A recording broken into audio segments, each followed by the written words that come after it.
অনেক বেদাতীরা দাবি করেন তাদের দোয়া কবুল হয়, এ কথা কি ঠিক?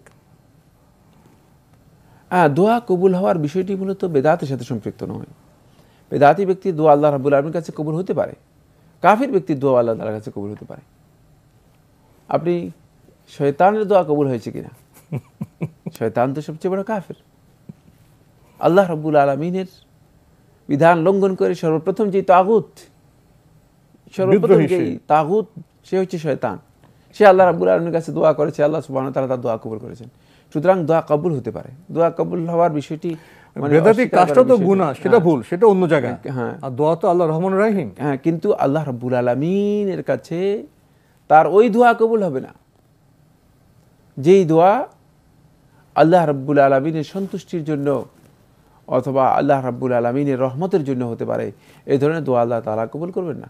বেদাতির দোয়া এই ধরনের কবুল হবে না। বেদাতি এই দোয়া থেকে মাহজুব হয়ে যাবে, কারণ বিভিন্ন রিওয়ায়াত দ্বারা সালফে সালিহিনের বক্তব্যের মাধ্যমে সাব্যস্ত হয়েছে যে বেদাতি ব্যক্তির এই সমস্ত দোয়া কবুল হবে না আল্লাহ তাআলার কাছে।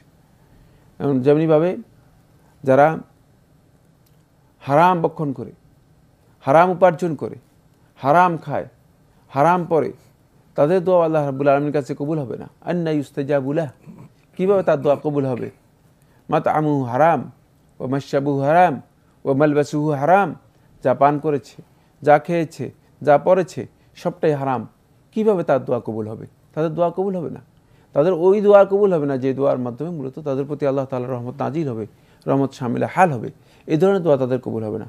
কিন্তু কোনো কোনো পর্যায়ে তাদের প্রয়োজন আল্লাহ রাব্বুল আলামিনের কাছে তারা যখন চাইবে, আল্লাহ সুবহানাহু ওয়া তাআলা তাদের দোয়া কবুল করবেন। এবং সেই ক্ষেত্রে তাদের তো কিছু দোয়া রয়েছে যেগুলো আল্লাহ রাব্বুল আলামিন বান্দার জন্য কমন রেখে দিয়েছেন, সেই দোয়াগুলো অবশ্যই বান্দার কবুল হবে। এর অর্থ এই নয় যে বান্দার কোনো দোয়াই কবুল হবে না। না, যে দোয়ার মধ্যে আল্লাহ রাব্বুল আলামিনের সাহায্য রয়েছে, যে দোয়ার মধ্যে আল্লাহ রাব্বুল আলামিন নসরত রয়েছে, আল্লাহ তাআলার মাইয়ত রয়েছে, আল্লাহ রাব্বুল আলামিন যে তার বান্দার প্রতি অনুগ্রহ করবেন, সেই অনুগ্রহ এবং রহমত রয়েছে, সেই ধরনের দোয়া তাদের কবুল হবে না। কিন্তু এমনি তাদের যে সমস্ত মৌলিক প্রয়োজন রয়েছে সেই দোয়া যদি তারা করে থাকেন আল্লাহ তাআলার কাছে সেটা কবুল হবে। যেমনিভাবে শয়তানের দোয়া কবুল হয়েছে এবং আরও অন্যান্যদের দোয়া কবুল হয়েছে। শেষ মুহূর্তে গিয়ে আপনি দেখতে পেয়েছেন যে ফিরআউন পর্যন্ত দোয়া করেছে আল্লাহ তাআলার কাছে। সুতরাং দোয়া কবুল হওয়ার বিষয়টি অনেক সময় দেখা যায় যে কাফির ব্যক্তির দোয়া কবুল হতে পারে। কাফির ব্যক্তির দোয়া যদি রহমতের ক্ষেত্রে দোয়া কবুল হয়ে থাকে তাহলে বুঝতে হবে এটা ইস্তেদরাজ, এটা তার জন্য আল্লাহর পক্ষ থেকে আরেকটা পরীক্ষা হতে পারে। সুতরাং এই জন্য বিভ্রান্ত হওয়ার কোনো সুযোগ নেই।